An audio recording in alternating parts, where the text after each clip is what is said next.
What do you think? It's cool, especially this part right here. What part?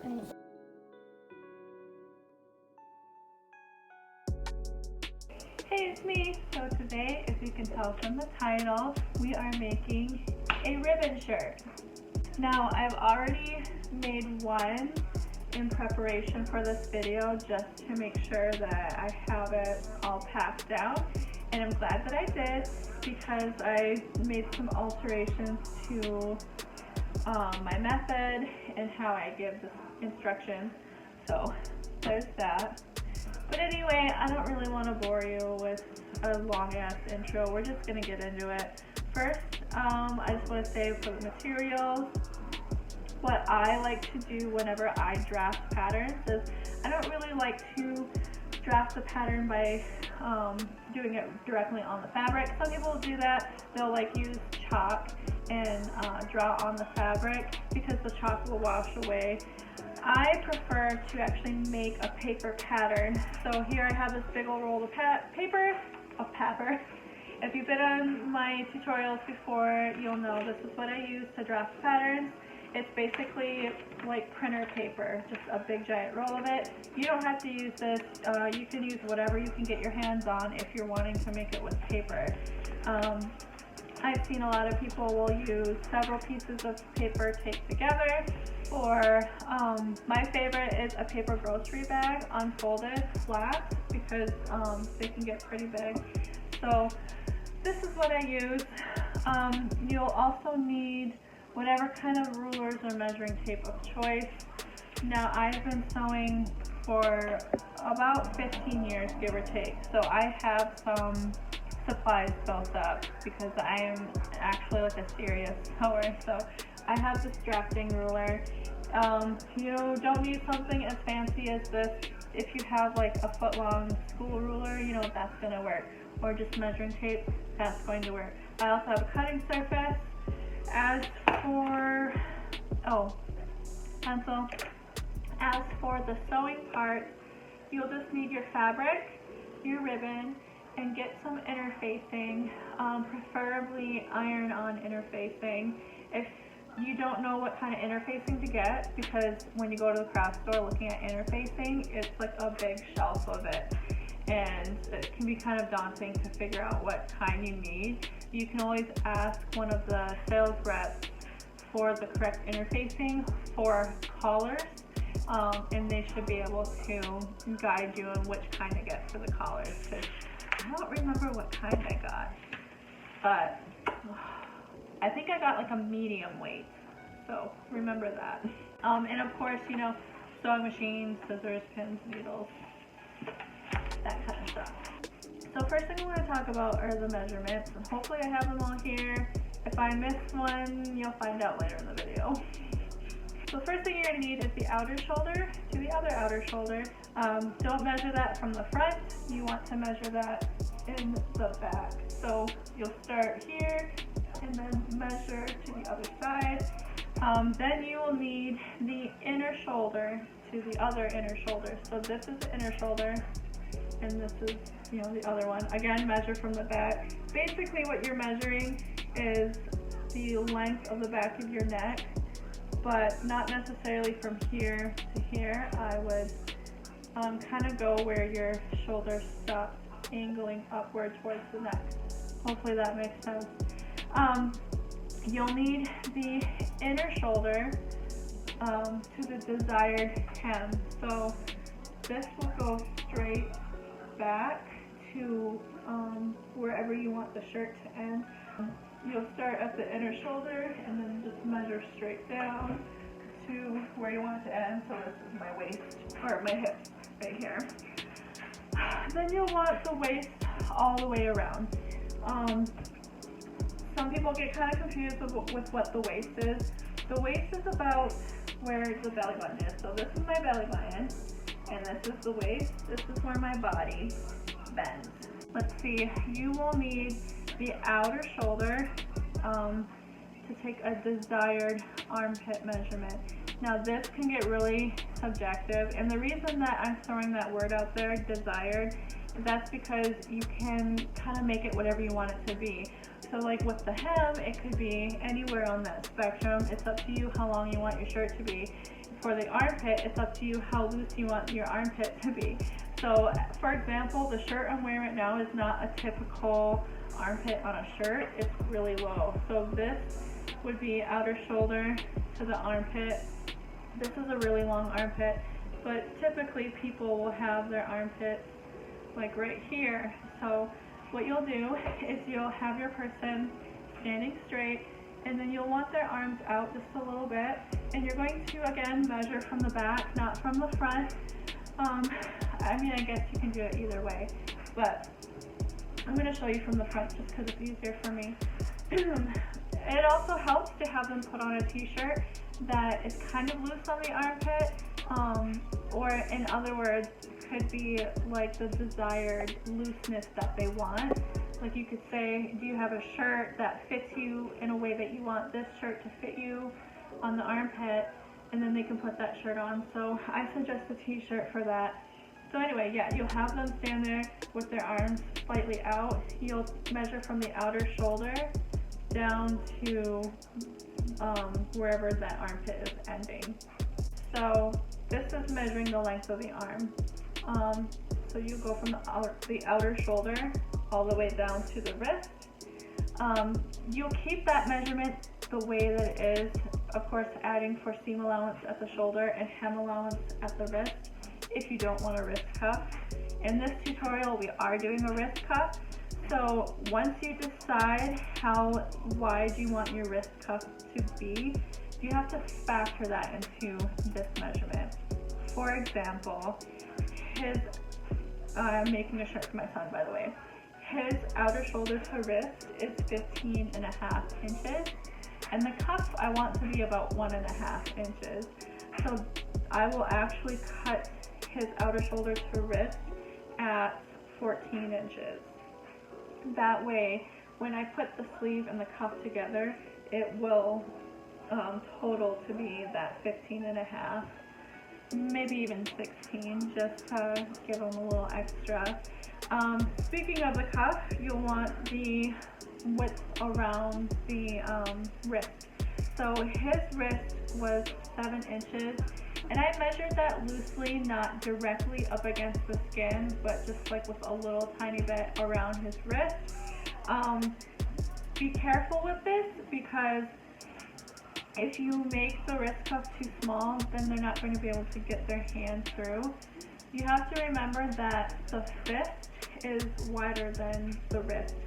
So even if you like do this to your hand, trying to get your hand through, it's still going to be wider than your wrist.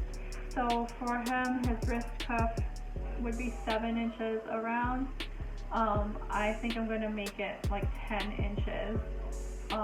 With seam allowance, that'll be 9 inches around. You know what, I might even make it 11 so that it's 10 inches around, and he has plenty of room to move around there. And then your last measurement is the slit. Now this, again, is subjective, and doesn't have to be perfect. But basically what we're going to do with this shirt is we'll have the collar here, and then there's going to be a slit right here, so that the slit will kind of separate. I have an example here. I actually made this before just to test out my method here, but here's the slit. What you'll want to do then is just determine how low you want your slit to go. Keep in mind that you want it to be long enough so that you'll be able to pull the collar apart enough to get it over their head. So if it's helpful for you to know the circumference of their head, maybe even the circumference of their head at the point of where their nose is, that isn't imperative, but it's still helpful for you in case you want to double check that the neck opening is wide enough to get around the head. So there's that. We are going to, what am I doing? We are going to go ahead and draft the pattern, and then we will get into fabric cutting and putting the shirt together. Okay, so hopefully you can see all this pretty well. First thing we're going to do is we're going to cut out a big rectangle out of this paper, and it's going to form the main body of the shirt. So here I'm going to do I'm going to do the length of the shirt on this side and the width of the shirt on this side. So in other words, this will be his neck and his waist. This will be his back and his sides. So let's see, his inner shoulder to desired hem was 18 inches long. So accounting for, well, I want it to be 18 inches. So accounting for 1 inch at the hem and a half inch for seam allowance at the shoulders, I'm going to say, instead of 19 and a half, I'm just going to go 20. His waist is 26 inches around, but I don't want his shirt to be super tight on him. I want it to fit nice and loosely. So I'm going to say it's about 34 inches around that I want. Now, we also have to divide that 34 inches in half, and that's because while I want 34 inches all the way around, we're actually going to cut two pieces, a front and a back, and sew them together. So these pieces will have to be half of that 34, so that when we sew them together, it's a total of 34. Another thing to keep in mind when we decide how wide we want to cut this is the fact that we're going to lose an inch of the fabric on both sides because of the seams. So when you have a half inch of seam allowance, you actually are losing a half inch in the front, a half inch in the back. So that's a total of 1 inch on each seam. So because of sewing, you lose 2 inches. So I want to make my pattern 36 inches around. Dividing that in two, I get 18. So I will cut out an 18-inch front piece and an 18-inch back piece. Now, here's the thing.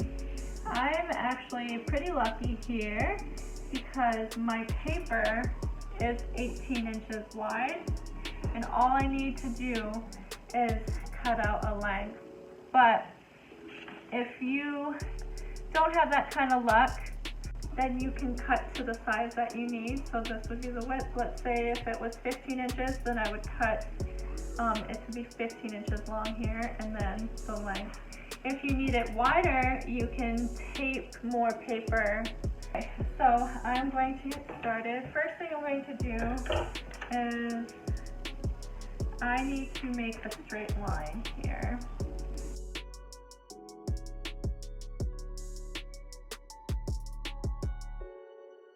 Now what I'm going to do is, again, this is the width that I want it to be, but I need the length. So this ruler is actually 24 and a half inches long. What I need is 20. So I'm going to line up my ruler, making sure that I'm getting 90-degree angle. And then I'm going to measure 20 inches on the top. And I'm going to do it from the bottom too. Making that mark. Okay? And then I will basically connect the dots and draw a line so I know where to cut. Alright. So I'm going to cut this rectangle out now. Alright, now we need to fold this in half lengthways. Or I don't know if you call it widthwise or lengthwise. I would call it lengthwise, but basically this is the neck, this is the hip, so you'll fold it that way.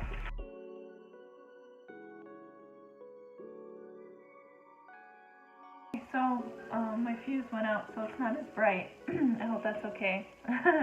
Okay, so now we're going to cut out the neck hole. And that's what that inner shoulder to shoulder measurement was for, that back of the neck. So his measurement was 5.5.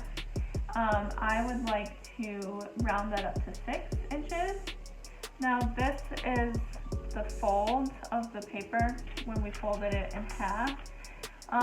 So what we need is to divide that 6 in half so that we'll have 3 inches on this side, 3 inches on the other side. It'll total as 6 for a full neck hole. So I'm going to go ahead, mark that 3. And what will happen is when we go to sew on the collar, with seam allowance, it'll actually open up that neck hole more, because again, we're taking fabric away when we sew a seam allowance. An inch on each side of the neck hole, it's going to open it up to a total of like 8 inches. So I think 3 is good. And let's take it down to 2 inches for the neck hole.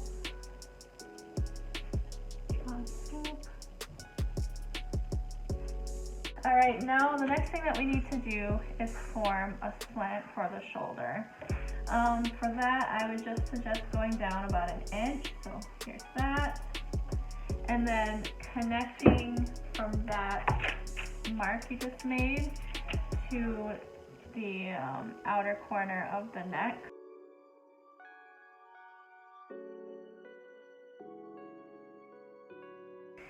Next, we need to do the armhole. So let's see, his outer shoulder to the desired armpit is 7 inches. I'm going to go ahead and cut out his desired 7 inches. So we're going to measure that from the outer shoulder, not the edge of the paper, 7 inches down. After that, we have to draw a little swoop. So my suggestion is to measure about 1 inch up, like in the middle of that swoop. You don't have to get directly in the middle, just like eyeball it. This is just a suggestion. But you will start at either corner, connect to that 1 inch mark, connect to the outer shoulder. Okay, so your next step is to cut it out.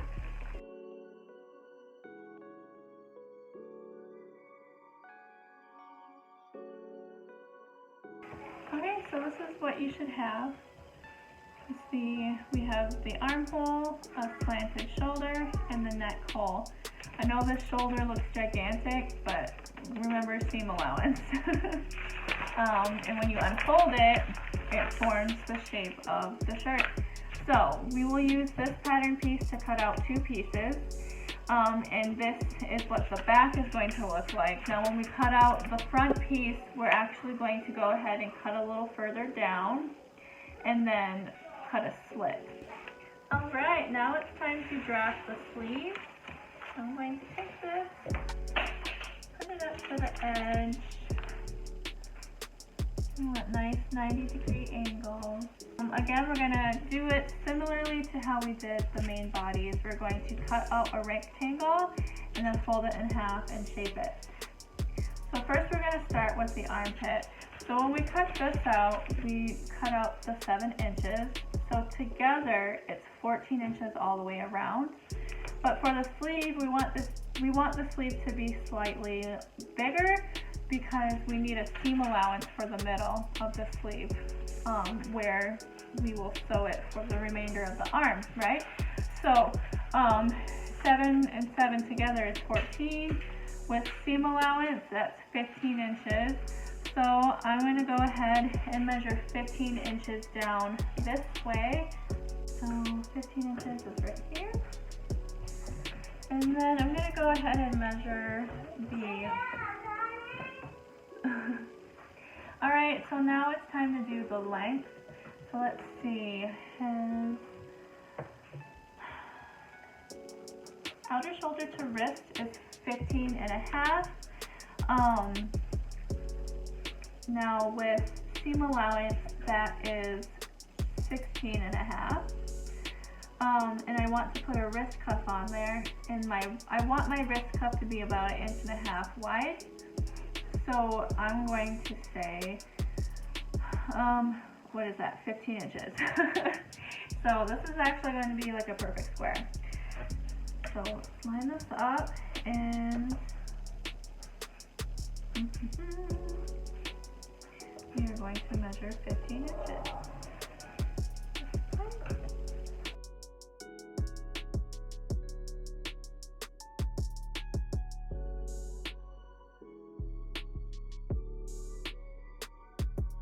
what we're going to want to do is fold it in half again. That way, so this will be the armpit and this will be the wrist. And the fold will be along the arm. Now what we need to do is design the wrist. So the wrist cuff, I said I was going to make 10 inches around. That's 11 inches with the seam allowance. So half of that is 5.5. So I'm going to line this up.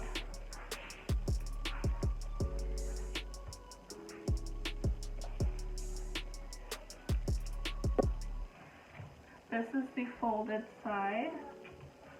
And I'm going to measure 5.5. So we're going to measure from this new mark that we made at a slant to the corner of the paper. And then we'll cut along it.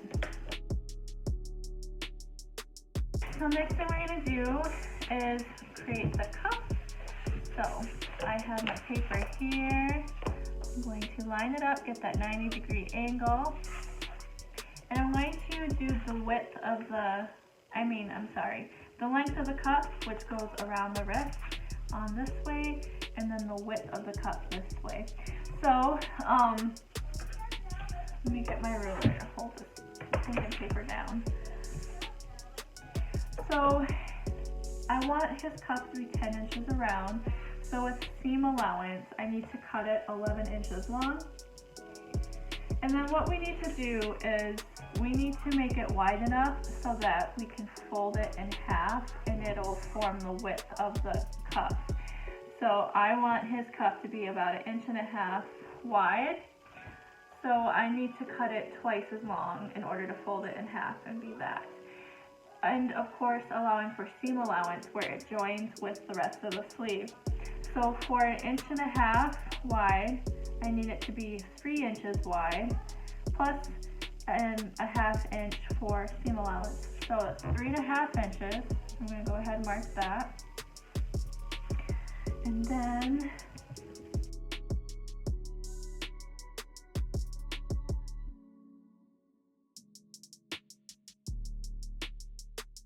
so our next part is to do the collar and the collar stand.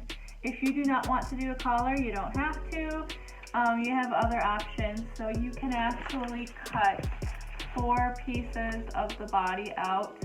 So you will sew 2 together for the front, 2 together for the back, and then sew that both of those concoctions together so that when you sew them together, you sew them together at the neck hole, and it would provide like a lining. So if you do that, I would suggest using a lighter fabric for the inside, like a lining. Another option you have is to use bias tape around the neck hole, and that'll give you that clean edge. But I know that I should probably do a collar in this video because chances are if you're watching this, you might be interested in it. So there's a number of different collars that you can use. The one that we are going to go for is that traditional collar that you see in like button-up dress shirts, where it's kind of pointed. And you can sew that right to the shirt. For example, the first one I made, that's what I did, is I sewed it directly to the shirt. And that didn't come out as clean. We're gonna make that look better.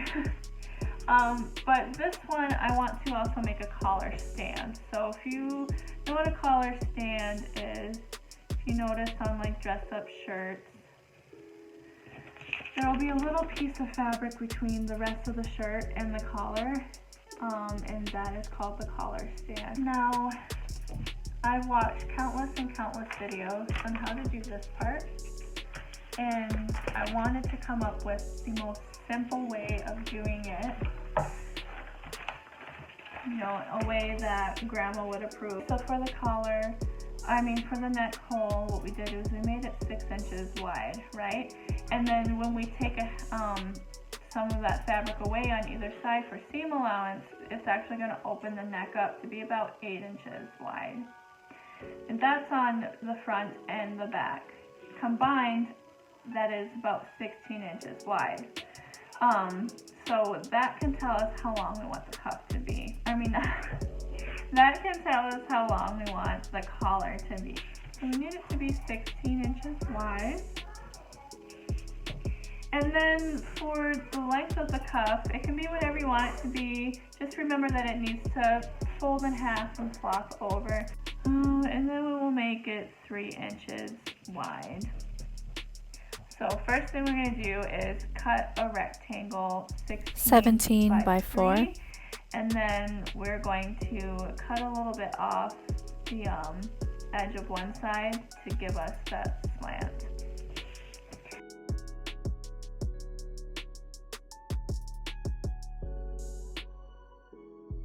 So let's say that this will be the most outer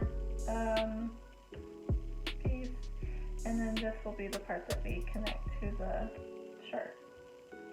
Let's say about an inch. I think that's good. About an inch from either side here. Okay, and then connect that new mark you just made with the outer corner of the paper.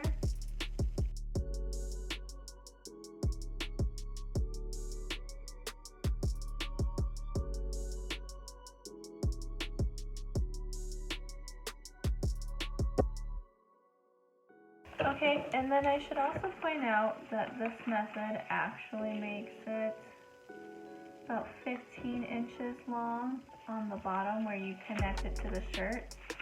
And then the outer portion of the collar is the full 16. And the reason for that is when you look at the collar, say this is the slit of the shirt, you want the collar to be just a little bit further away from that slit basically. We are going to do the collar stand. So hopefully I can relay this information in a nice simple way to you guys. It's kind of difficult to explain how to do a collar. I just know how to do it. So first of all, let's go ahead and do the length of the collar. So we said 17 inches, right? So let's mark that. Bam. Now, the collar stand doesn't have to be that big. We could probably just make it about an inch long. So let's do 2 inches, and that gives us double seam allowance. So we have 2 inches here, and then we will mark 2 inches down from the other side. Okay, so we have it 17 inches. Now, what we need to do is make it kind of curved. So if you trust yourself, you can go ahead and just color or draw a curve.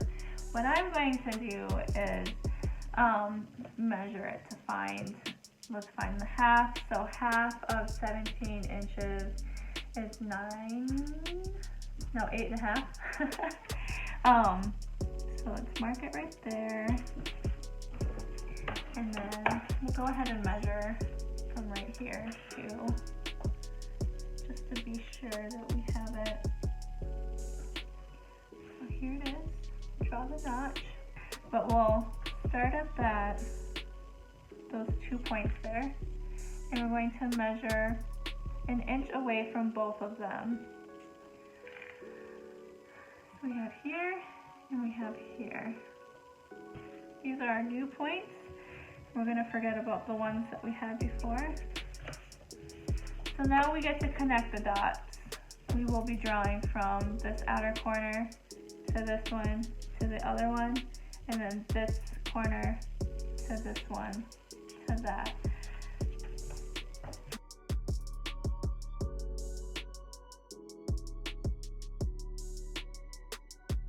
So the way that you can perfect that is measure 2 inches along the way.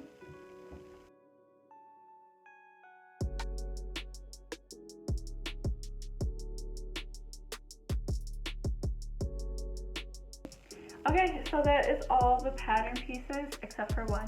The last one, we're not going to like create a pattern piece out of paper because you don't really need to. It's just kind of created as you make it. So all you'll need is like a section of fabric that is the length of your slit plus 2 inches by 3 inches. That should be good.